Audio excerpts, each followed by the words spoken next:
Welcome to the Bringing the Human Back to Human Resources podcast, the podcast all about the delicate balance between people and business, and quite literally reconnecting the two. My name is Tracy Rubin, and I've spent nearly my entire professional career in HR.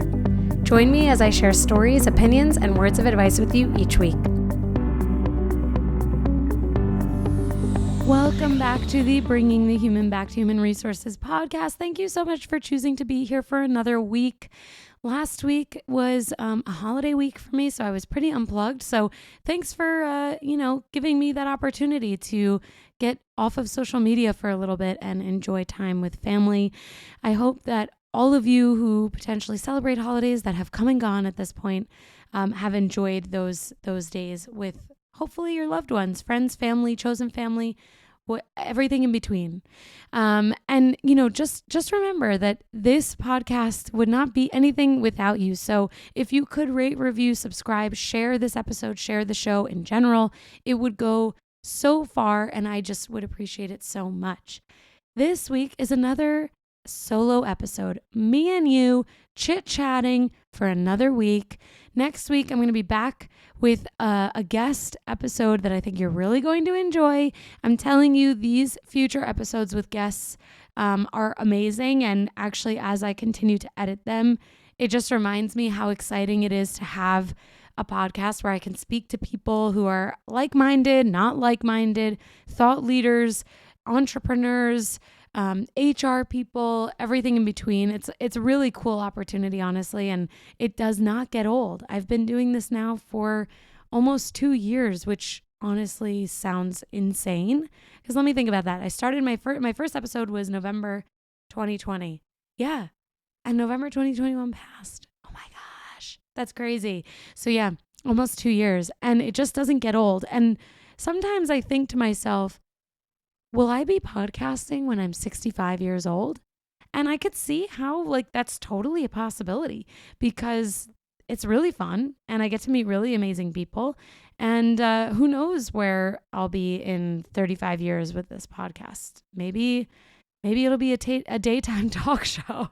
Who knows? I doubt it, but hey, you never know. This week, I want to talk about this concept of raises or inflation raises specifically. It's come up a lot, and I have some specific opinions on it that I think you'll probably want to hear about. And, I bring this up because we've talked about inflation before, I think, or at least I've gone on a tangent on Instagram about how inflation and unemployment are related. But to give you a quick reminder, synopsis, background, inflation and unemployment have an inverse relationship. So that means when inflation is up, unemployment is low. When unemployment is up or high, inflation is low. And so this is something, luckily, that I remembered from my economics classes, both in high school, undergrad, and my master's programs. And I think it's actually really helpful to know this because it allows us to kind of predict some changes in the market, and whether it's through labor or just in economics in general, and how we can better not only predict but understand the way that things change. So you might have seen that with the rise in inflation, specifically in the United States, the unemployment rate started to drop. This is not a fluke. This is not a coincidence. This, again, is related to the inflation rate and unemployment rate having an inverse relationship. Of course, it goes without saying, I'm not an economics expert, but this is the gist of the information that I have, that I understand, and that I'd like to share with you. So understanding this and understanding that inflation has now impacted us pretty significantly in the United States. Obviously, consumer prices have gone up significantly. Actually, apparently they rose 8.5% year over year in March, which is the highest inflation rate since 1981. And this is according to the BLS, which is the U.S. Bureau of Labor Statistics, where I get a lot of my statistics from, most of them actually. And so super high, which means that cost of goods are high. The cost of living is high. Everything is super high. And so naturally, unemployment rates are going to be lower because we have to be able to afford this increase in cost of living, generally speaking. So there's a lot of conversation around inflation raises, cost of living raises, et cetera, et cetera. Here's my hot take.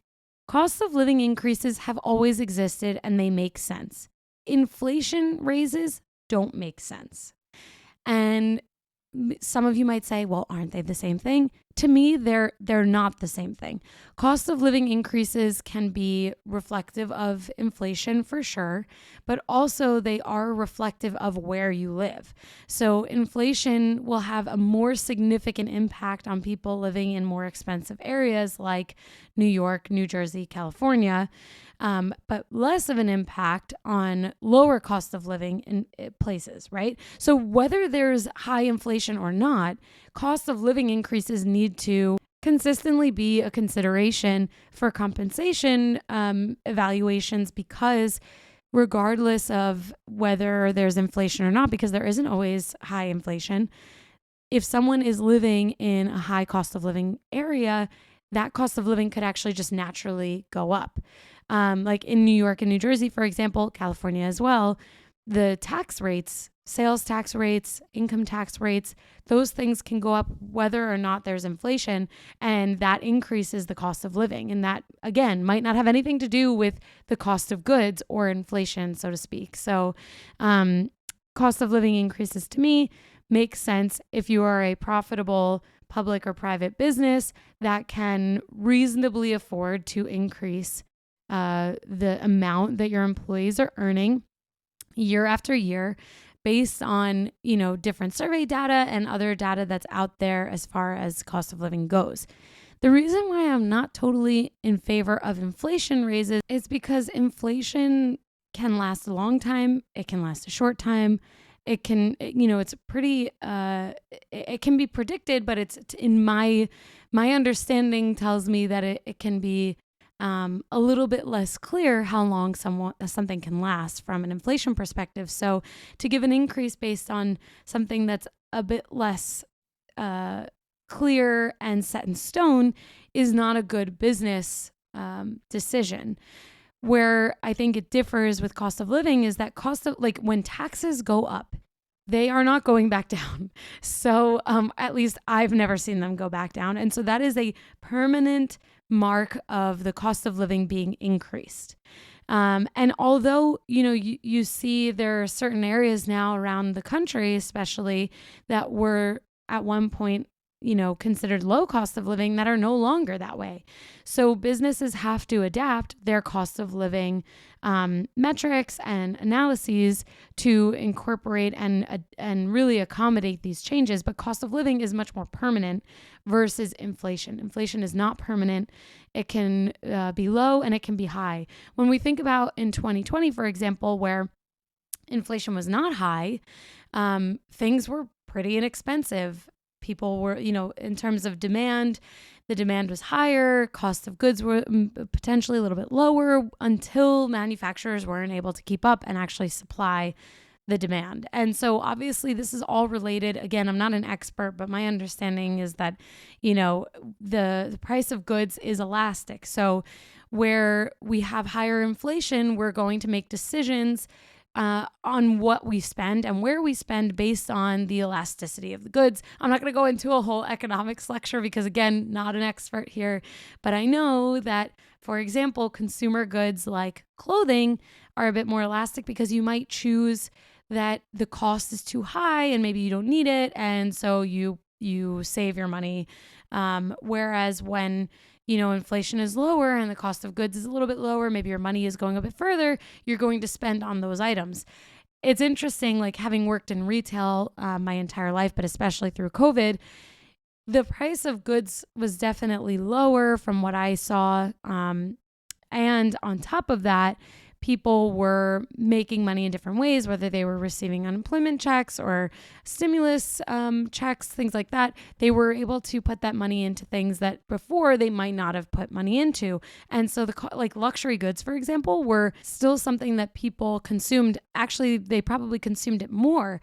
And so you see the influence of the cost of goods, especially on the demand of those goods, for, individuals. Luxury goods, they never change in price. In fact, they probably always go up year after year, but people still consume them. So anyway, again, I'm kind of digressing here, and I'm potentially diluting some of the core principles of economics here. But if you are an economics expert and I mess something up, please feel free to message me. Hopefully I got it right. I think I got some of the principles right there, but always, always, always Google things for yourself too. You guys know I always say this.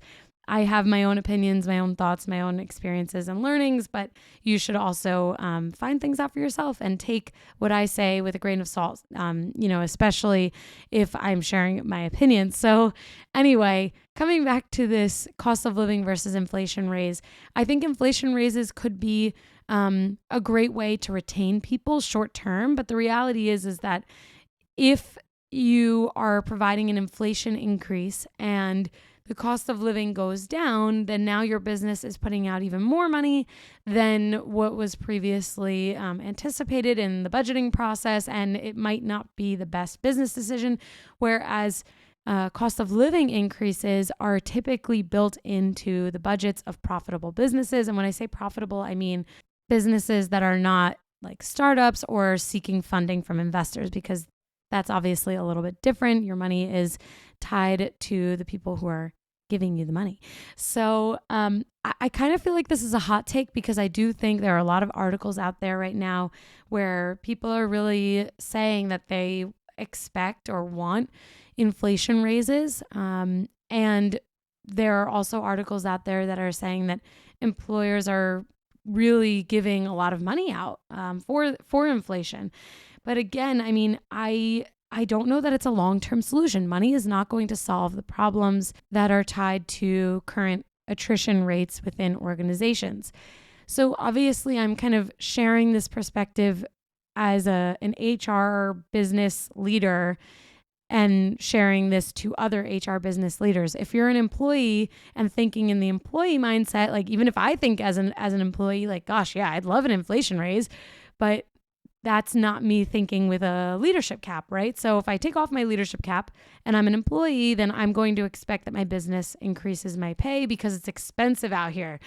If I'm thinking with my leadership cap on, then I might think a little bit more differently, just even more critically, I guess I should say, just in the reality that, inflation happens and we might not always be able to raise salaries as a result.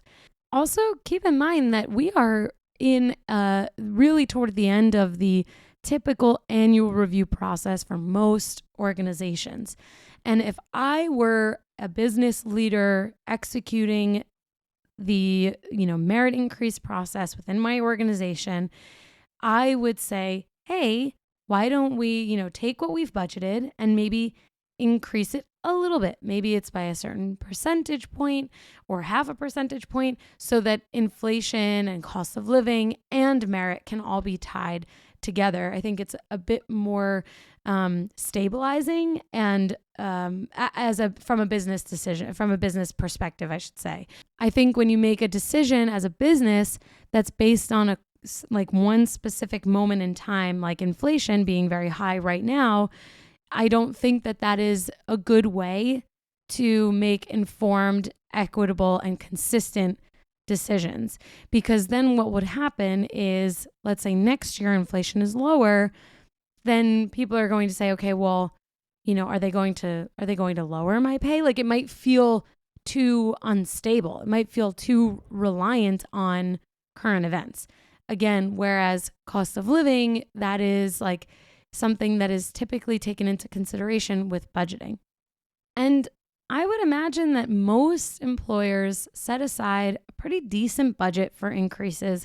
Actually, the Wall Street Journal said that employers set aside an average of 3.9% of total payroll for wage increases in 2022, which is the most since 2008, according to the Conference Board, which is a research group. So that's pretty significant. I don't think it's reasonable for us as employees to expect a merit increase and then also an inflation raise or a cost of living increase. In my experience, whenever I've had a cost of living increase, it's always been tied into merit. So it's like this one thing.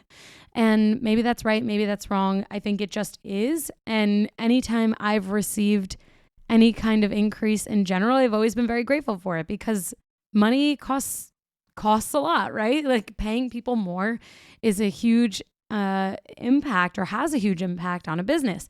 Payroll costs are the highest cost for a business. So I think as employees, we could probably do a better job of thinking a little bit more critically about what it takes to run a business. Obviously, as employees, we want what we want and we want to be paid, one, fairly, but two, well. And so if you're not being paid fairly, that's obviously a totally separate issue with the organization, the culture of the organization, and their values, right? But let's say we are being paid fairly. We can all look up, average salaries based on where we live, the size of a company, and our titles. Then, I think it's a great thing if a company is still, giving an increase. I always, being very driven and wanting to continue to climb the ladder, both in title and in pay, of course. That's what experience is all about. You want to be paid for your experience and your knowledge and what you bring to the table. I also always kind of think a little bit critically about, well, what is fair?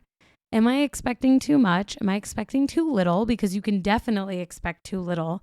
But I do think that there's probably an opportunity for employees to think a bit more like business people and like entrepreneurs. If you're running your own business, you're not going to pay everyone the same amount. And certainly you're not going to pay everyone at the top of the, of the range because not everyone has the experience or the value add yet to be paid at the top of the range. So pay is obviously a huge conversation. And I certainly am not saying that people shouldn't ask for more money or that you shouldn't expect more because, if you've listened to my episodes on this podcast, that I always think we should be expecting not only a fair wage, but more for ourselves and, really negotiating what we want to earn from a total compensation package perspective. But we also have to be realistic and think about, well, what if this was my business? And again, there are employers out there for sure who take advantage and who are not paying people fairly, which is a totally separate issue than like a cost of living increase or something like that. So I think as employees, if we can all think a bit more like entrepreneurs, a bit more like business leaders ourselves, whether we're in a leadership role or not, it will make us a bit more understanding of the situation that we're in or the place that we're in within our organizations. But it would also allow us to potentially influence some of the business decisions, right? Because if you're thinking like a business owner in your role and you're really owning your business, that's something we always talked about in retail, like own your business, then you are thinking of things more critically and you're asking questions that, the CEO or the CFO or the executive leaders are constantly having to answer to. So I think if we can, again, think more critically about this, it'll help us to develop better understanding of the ways that these processes impact businesses at their top and bottom line.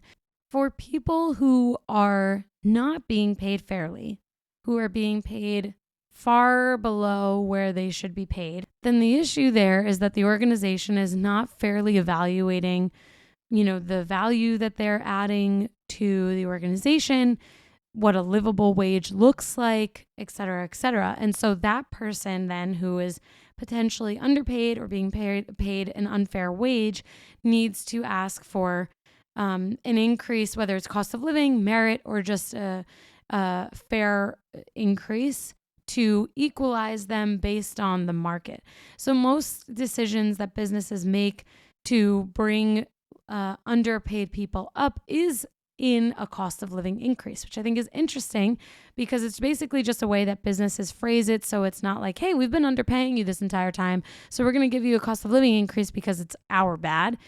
They're saying, hey, cost of living has gone up, and so we want to make sure that you're, appropriately compensated. And so we're going to give you a $5,000 increase to, have a better wage. They're not saying congratulations. They're not saying your performance was amazing. They're just saying, hey, we had to raise your pay. And so businesses should be doing this. They should be looking at where their employees are sitting. And if you go back to my episode on pay transparency, I talk about this, that for the organizations that have to comply with the new New York law around pay transparency and publishing internal and external job posts with the range, that they would then need to do that groundwork to make sure that the people within their organization actively working today are actually within that range. And so those people, if they were below the range, probably got a cost of living increase.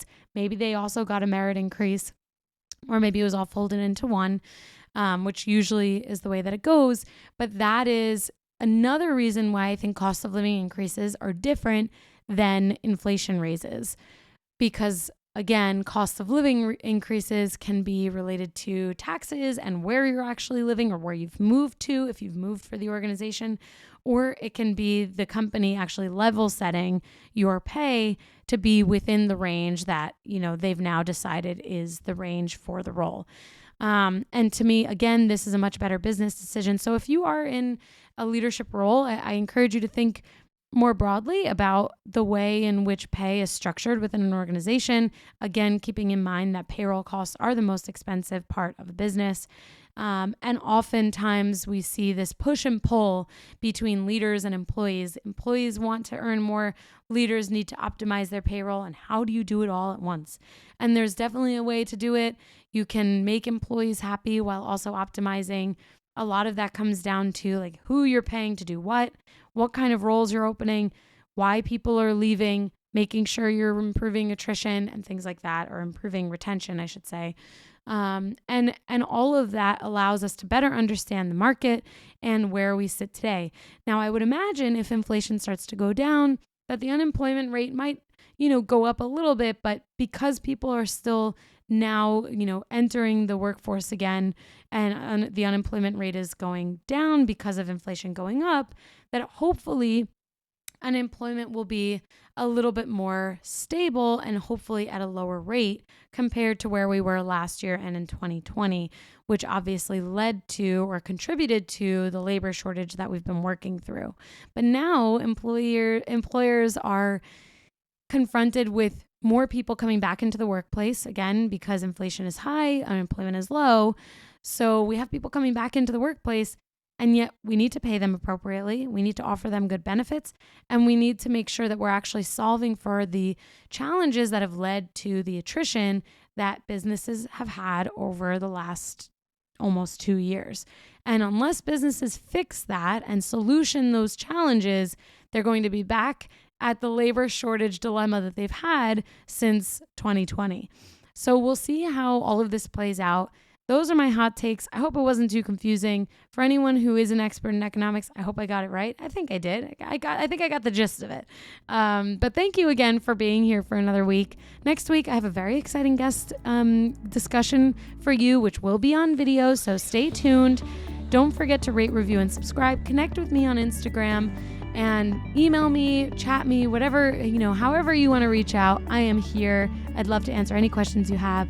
And as another gentle reminder, you can submit audio questions. So you can actually call in, so to speak. If you go to anchor.fm/HRTracy, you'll see a link there, a button to send a message. So try it out. I haven't had anyone submit it yet, but if I do get some submissions, hopefully that would mean that I'd be able to play these submissions within the podcast. So this is new technology I'm trying out.